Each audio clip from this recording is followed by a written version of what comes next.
حضرت علی رضی اللہ تعالیٰ عنہ نے فرمایا، عقل مند اور حساس لوگ ہمیشہ غم و فکر میں مبتلا رہتے ہیں۔ مصیبت کے وقت بھی مطمئن نظر آؤ اور مشکلات کے باوجود خوش باش رہو۔ محبت کا اظہار تب ہی کرو جب اسے نبھا سکو، بعد میں مجبوریوں کا سہارا لے کر کسی کو چھوڑ دینا وفاداری نہیں۔ وقت اور دولت دو ایسی چیزیں ہیں جو انسان کے اختیار میں نہیں۔ وقت انسان کو مجبور اور دولت مغرور بنا دیتی ہے۔ ہمیشہ دعا مانگتے رہا کرو، کیونکہ دعا کبھی رد نہیں ہوتی، یا تو قبول ہوتی ہے یا آخرت کے لیے ذخیرہ ہو جاتی ہے، یا مصیبت کو ٹال دیتی ہے۔ روزے دار کی دعائیں مقدر سے جیت جانے کا ہنر رکھتی ہیں، کیونکہ رمضان میں اللہ تعالیٰ کا عرش پہلے آسمان پر آ جاتا ہے۔ دنیا میں خوبصورت دل تلاش کرو، چہرے نہیں، کیونکہ خوبصورت چہرے تو بہت ہیں لیکن خوبصورت دل بہت کم۔ صرف پیسے کا ہونا رزق نہیں ہے، نیک اولاد، اچھا اخلاق اور مخلص دوست بھی رزق میں شامل ہے۔ کسی کو اس کی ذات اور لباس کی وجہ سے حقیر نہ سمجھنا، کیونکہ تمہیں دینے والا اور اسے دینے والا ایک اللہ ہی ہے۔ وہ اسے عطا بھی کر سکتا ہے اور آپ سے لے بھی سکتا ہے۔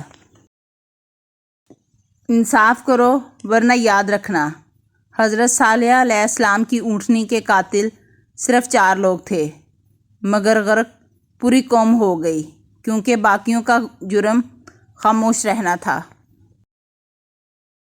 ایسے شخص کو کبھی مت گوانا جس کے دل میں تمہارے لیے محبت، فکر، عزت اور چاہت ہو۔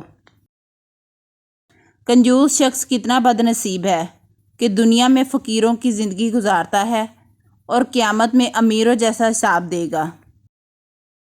ناراضگی ظاہر کرنا دل میں برائی رکھنے سے بہتر ہے۔ پرندہ اپنے پاؤں اور انسان اپنی زبان کی وجہ سے جال میں پھنستا ہے۔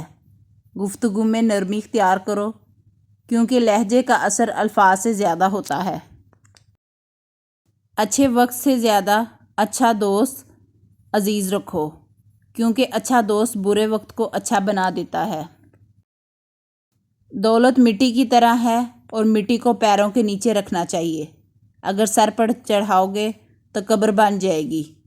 قبر زندہ لوگوں کے لیے نہیں ہوتی۔ رشتوں کی خوبصورتی ایک دوسرے کی بات کو برداشت کرنے میں ہے۔ بے عیب انسان تلاش کرو گے تو اکیلے رہ جاؤ گے۔ جس دن تم کسی رشتے کو شک کی نگاہ سے دیکھنے لگو گے تو سمجھ جانا اس دن سے اس رشتے میں محبت، پیار اور عزت ختم ہونا شروع ہو جائے گی۔ کسی کا دل مت دکھاؤ، ہو سکتا ہے وہ تمہیں ایسا چاہتا ہو جیسے مرنے والا زندگی۔ جھوٹ بول کر جیتنے سے اچھا ہے تم سچ بول کر ہار جاؤ۔ شک کو اپنے اوپر غالب مت آنے دو، ورنہ تمہیں دنیا میں کوئی ہمدرد نہیں مل سکے گا۔ دکھ میں کبھی پچھتاوے کے آنسو نہ بہاؤ، کیونکہ تم وہ خوش نصیب ہو جسے اللہ نے آزمائش کے قابل سمجھا۔ ایک وقت ایسا بھی آئے گا کہ انسانوں میں بس اس کا حال بہتر ہوگا جو اپنے گھر میں موجود ہوگا۔